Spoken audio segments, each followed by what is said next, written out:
Doctor Rajendra Prasad 3 दिसंबर 1884 से 28 फरवरी 1963 भारत के प्रथम राष्ट्रपति और महान देशभक्त डॉक्टर राजेंद्र प्रसाद नम्रता, सरलता एवं सादगी के प्रबल पक्षधर थे। उनके इन्हीं गुणों के कारण उन्हें जो गौरव प्राप्त हुआ वह बहुत कम लोगों को प्राप्त होता है। सबसे बड़ी बात यह है कि राष्ट्रपति पद पर प्रतिष्ठित होते हुए भी उन्होंने इन गुणों का त्याग नहीं किया था। स्वतंत्र भारत के इतिहास में इन गुणों का कायल महात्मा गांधी को छोड़कर शायद और कोई नहीं मिलेगा। जन्म एवं परिवार। डॉक्टर राजेंद्र प्रसाद का जन्म 3 दिसंबर 1884 को बिहार के छपरा जिले में जीरादेई नामक गांव में हुआ था। उनके पिता महादेव सहाय को वैद्य का अच्छा ज्ञान था। उसके माध्यम से उन्होंने बीमार लोगों की काफी सेवा की। राजेंद्र बाबू के पूर्वज मूलतः उत्तर प्रदेश के रहने वाले थे। वहां से वे बिहार में आकर बस गए थे। जीरादेई गांव के निकट ही एक रियासत थी हथवा। राजेंद्र बाबू के दादा चौधरी लाल इसी रियासत के दीवान थे। उनकी अपनी काफी जमीन थी। राजेंद्र बाबू के पिता महादेव सहाय घर पर रहकर जमींदारी की देखभाल करते थे। उनके छोटे भाई जगदेव सहाय भी उनके साथ ही रहते थे।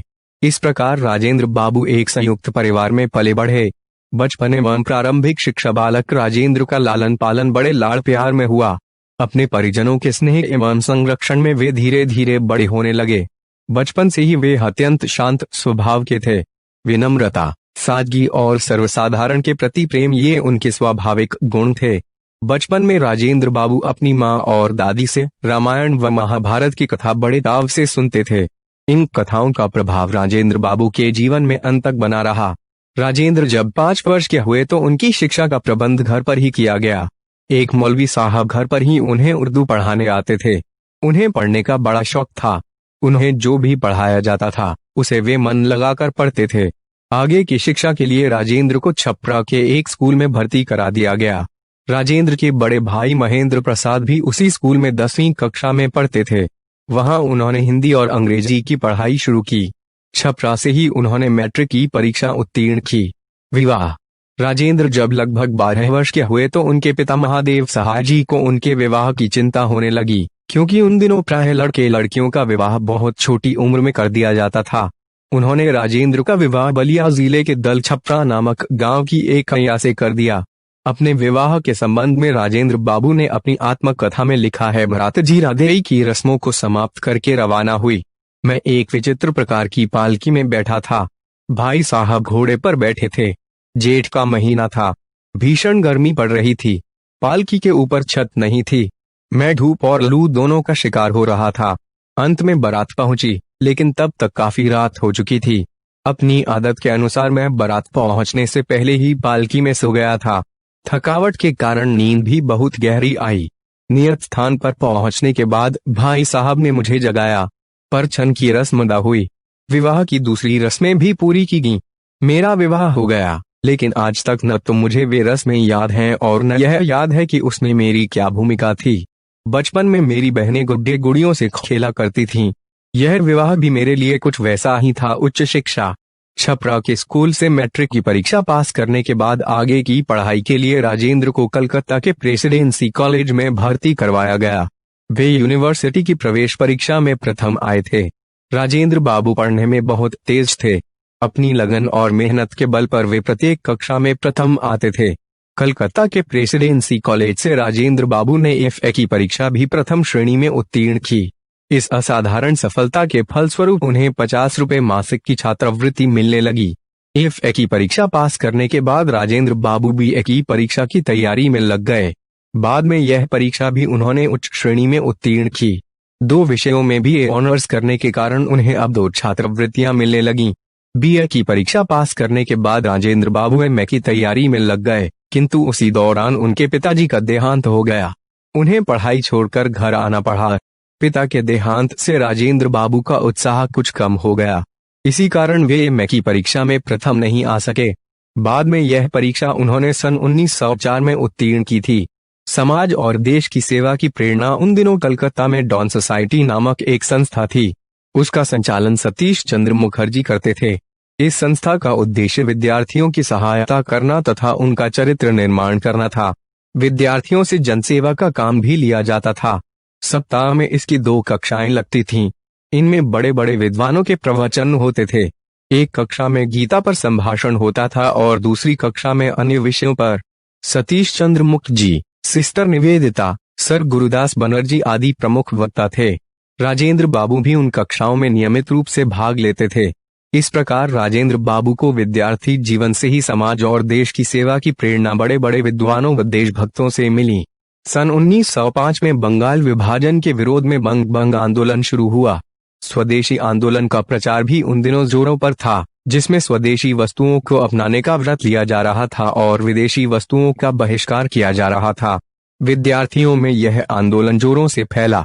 राजेंद्र बाबू तो पहले से ही स्वदेशी वस्त्रों का उपयोग करते थे, फिर भी उस समय उनके पास जो भी विदेशी वस्तुएं थीं, उन्होंने जला दी। सन 1906 में कांग्रेस के कलकत्ता अधिवेशन में राजेंद्र बाबू ने एक स्वयंसेवक के रूप में भाग लिया। उस अधिवेशन में उन्हें लोकमान्य तिलक, लाला लाजपत राय, गोपाल कृष्ण गोखले और दादा भाई नौरोजी जैसे महान देशभक्तों के भाषण सुनने का अवसर मिला।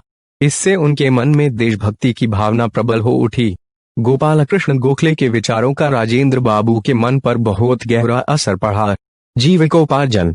विश्वविद्यालय की सभी परीक्षाओं में सम्मानित स्थान प्राप्त करने के कारण राजेंद्र बाबू को कई विश्वविद्यालयों से प्रोफेसर पद के लिए निमंत्रण मिले। उन्होंने मुजफ्फरपुर कॉलेज में अध्यापन कार्य शुरू कर दिया, लेकिन इस काम से उन्हें संतुष्टि नहीं मिली। लगभग 10 महीने बाद उन्होंने अध्यापन कार्य छोड़कर वकालत पढ़ने का निश्चय किया। इसके लिए उन्हें पुनः कलकत्ता जाना पड़ा। सन 1909 में राजेंद्र बाबू ने कानून की BA की परीक्षा दी और 1977 में कलकत्ता हाईकोर्ट में वकालत शुरू कर दी, जिससे उन्हें धन तथा यश दोनों मिले। सन 1917 में बिहार एक अलग प्रांत बना और उसके 1 वर्ष बाद 1912 में पटना उच्च न्यायालय की स्थापना हुई। पटना उच्च न्यायालय की स्थापना के बाद वे पटना हाईकोर्ट में वकालत करने लगे। धीरे धीरे एक वकील के रूप में राजेंद्र बाबू बहुत प्रसिद्ध हो गए। सन 1915 में राजेंद्र बाबू ने MA की परीक्षा प्रथम श्रेणी में उत्तीर्ण की। इससे उनका कानूनी ज्ञान और भी बढ़ गया। गांधी जी से भेंट। सन 1915 में ही महात्मा गांधी से राजेंद्र बाबू की भेंट हुई। गांधी जी देशव्यापी दौरे पर पटना पहुंचे थे। राजेंद्र बाबू उनकी सादगी और सरलता से बहुत प्रभावित हुए। सन 1917 में बिहार के चंपारण नामक स्थान पर नील की खेती करने वाले किसानों को अंग्रेजों के शोषण और अत्याचारों से मुक्ति दिलाने के लिए गांधी जी ने चंपारण सत्याग्रह आंदोलन चलाया। तब राजेंद्र बाबू और उनके साथियों ने गांधी जी का भरपूर साथ दिया। यह देखकर गांधी जी राजेंद्र बाबू को अपना दायां हाथ मानने लगे। बाद में राजेंद्र जी ने चंपारण में महात्मा गांधी शीर्षक से एक पुस्तक लिखी, पहली जेल यात्रा। सन 1921 में प्रिंस ऑफ वेल्स के भारत आगमन की घोषणा हुई। गांधी जी ने युवराज के स्वागत का बहिष्कार किया। उसके आगमन पर पूरे देश में हड़तालें हुई और काले झंडे दिखाकर विरोध प्रकट किया गया। उत्तर प्रदेश में पं. मोतीलाल नेहरू और बिहार में राजेंद्र बाबू इस सत्याग्रह का नेतृत्व कर रहे थे। सरकार ने उन्हें व अन्य सत्याग्रहियों को गिरफ्तार करवा लिया। राजेंद्र बाबू की यह पहली जेल यात्रा थी। इसके बाद वे कई बार जेल गए। उन्होंने सदा गांधी जी के पद चिन्हों पर ही चलने का प्रयास किया। बिहार में उन्होंने जो रचनात्मक कार्य किए, उनसे गांधी जी बहुत प्रभावित हुए। सन 1922 में भारतीय राष्ट्रीय कांग्रेस का अधिवेशन गया में हुआ। राजेंद्र बाबू इस अधिवेशन की स्वागतकारिणी के महामंत्री नियुक्त हुए। जब बिहार में बिहार विद्यापीठ की स्थापना हुई तब राजेंद्र बाबू को उसका प्राचार्य नियुक्त किया गया। बाद में वे इस विद्यापीठ के उपकुलपति और कुलपति भी बने, लेकिन राजनीति और स्वाधीनता संग्राम में सक्रिय बने रहे। विदेश यात्रा। सन 1927 में कांग्रेस का अधिवेशन मद्रास, अब चेन्नई, में हुआ। राजेंद्र बाबू भी उस अधिवेशन में भाग लेने के लिए मद्रास गए। अधिवेशन की समाप्ति पर वह वहीं से लंका की यात्रा पर चले गए। लंका से लौटने पर राजेंद्र बाबू को एक मुकदमे के सिलसिले में इंग्लैंड जाना पड़ा। मुकदमे के कामों से निबटकर उन्होंने यूरोप के कई देशों की यात्रा की। वहां वे कई बड़े नेताओं से भी मिले। सन 1930 में गांधी जी ने नमक सत्याग्रह शुरू किया। उन्होंने वायसराय को चेतावनी दी थी कि भारतीयों की मांगें पूरी की जाएं, अन्यथा नमक कानून तोड़कर सत्याग्रह शुरू कर दिया जाएगा। जब मांगें पूरी नहीं हुई तो सत्याग्रह शुरू हो गया। सरकार ने कई सत्याग्रहियों को गिरफ्तार करवा लिया। राजेंद्र बाबू भी उनमें शामिल थे। उन्हें 6 माह की कैद हुई। सन 1932 में राजेंद्र बाबू को कांग्रेस का अध्यक्ष बनाया गया। बाद में 1939 और 1940 में भी उन्होंने अध्यक्ष पद को सुशोभित किया। भूकंप पीड़ितों की सहायता। 15 जनवरी 1934 को बिहार में विनाशकारी भूकंप आया। उस समय राजेंद्र बाबू बीमार थे। उन्हें जेल से लाकर पटना अस्पताल में भर्ती कराया गया। भूकंप आने के 2 दिन बाद उन्हें जेल से रिहा कर दिया गया।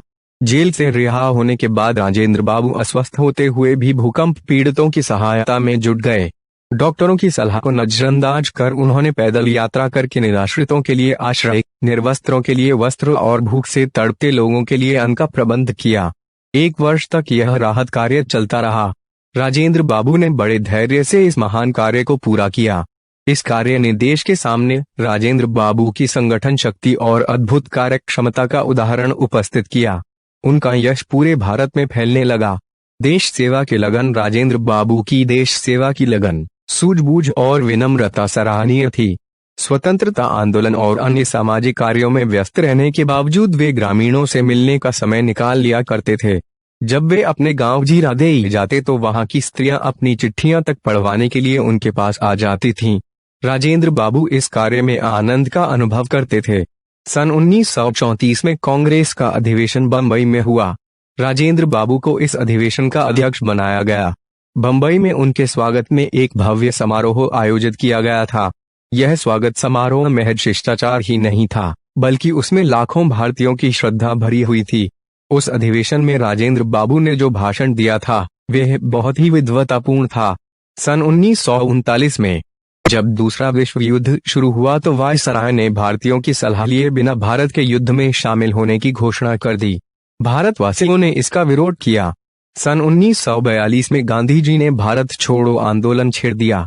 भारत छोड़ो आंदोलन 8 अगस्त 1942 को बंबई में अखिल भारतीय कांग्रेस कमेटी की बैठक हुई। उसमें सभी भारतीय नेता उपस्थित थे। राजेंद्र बाबू भी कार्यकारिणी के सदस्य के रूप में उपस्थित थे। गांधी जी ने भारत छोड़ो आंदोलन का प्रस्ताव पेश किया। जनता ने जबरदस्त उत्साह दिखाते हुए प्रस्ताव का समर्थन किया। इस प्रकार भारत छोड़ो आंदोलन का प्रस्ताव पास हो गया। किंतु दूसरे ही दिन सरकार ने कई कांग्रेसी नेताओं को गिरफ्तार कर लिया। राजेंद्र बाबू समेत सभी नेताओं को अहमदनगर की जेल में डाल दिया गया। सन 1945 में युद्ध की समाप्ति के बाद सभी नेताओं को रिहा कर दिया गया।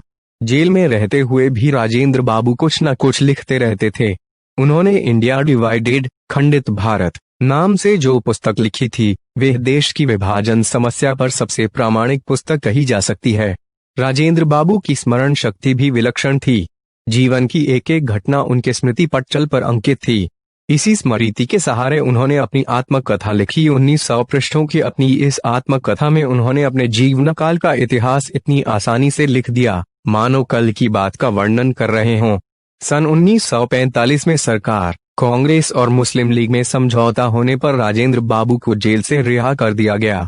सन 1946 में पंडित जवाहरलाल नेहरू के नेतृत्व में अंतरिम सरकार का गठन किया गया।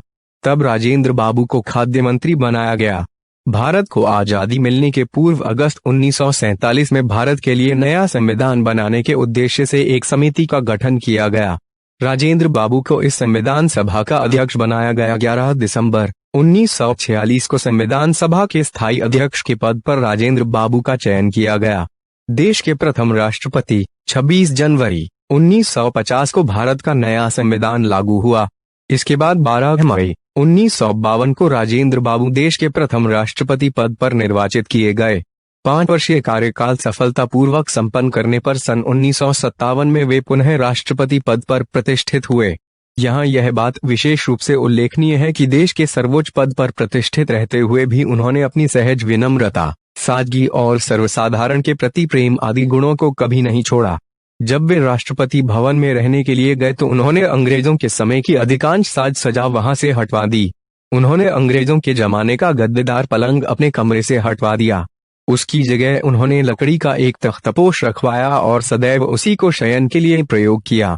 विशाल राष्ट्रपति भवन में डॉक्टर राजेंद्र प्रसाद ने अपने उपयोग के लिए केवल 2-3 कमरे ही रखे थे। उनमें से एक कमरे में चटाइयां बिछी रहती थीं, जहां बैठकर राजेंद्र बाबू चरखा काता करते थे। भारत रत्न से सम्मानित सन 1962 तक राजेंद्र बाबू ने राष्ट्रपति पद पर रहते हुए देश की सेवा की। 1962 में ही डॉक्टर राजेंद्र प्रसाद को भारत के सर्वोच्च नागरिक सम्मान भारत रत्न से सम्मानित किया गया। पवन नेहरू ने राजेंद्र बाबू के बारे में लिखा है, एक मामूली हैसियत से वे इतने बड़े ओहदे पर पहुंचे थे, पर उन्होंने अपना तर्ज नहीं बदला। भारतीयता उनमें सोलहों आने थी। उन्होंने ऐसी मिसाल कायम की जिससे भारत की शान और इज्जत बढ़ी। वास्तव में वे भारत के प्रतीक थे। राष्ट्रपति पद से सेवानिवृत्त होने के बाद राजेंद्र बाबू पटना के सदाकत आश्रम में जाकर रहने लगे थे। देश की इस महान विभूति की आत्मा 28 फरवरी 1963 को परमात्मा में विलीन हो गई। लॉर्ड लिनलिथगो ने डॉक्टर राजेंद्र प्रसाद के संबंध में कहा था, वे है न बेर हैं जो बाहर से मीठा और अंदर से कठोर होता है, न बादाम है जो बाहर से कठोर और अंदर से कोमल होता है, वे है तो अंगूर के समान हैं जो अंदर बाहर दोनों तरफ से मीठे रुपए से परिपूर्ण।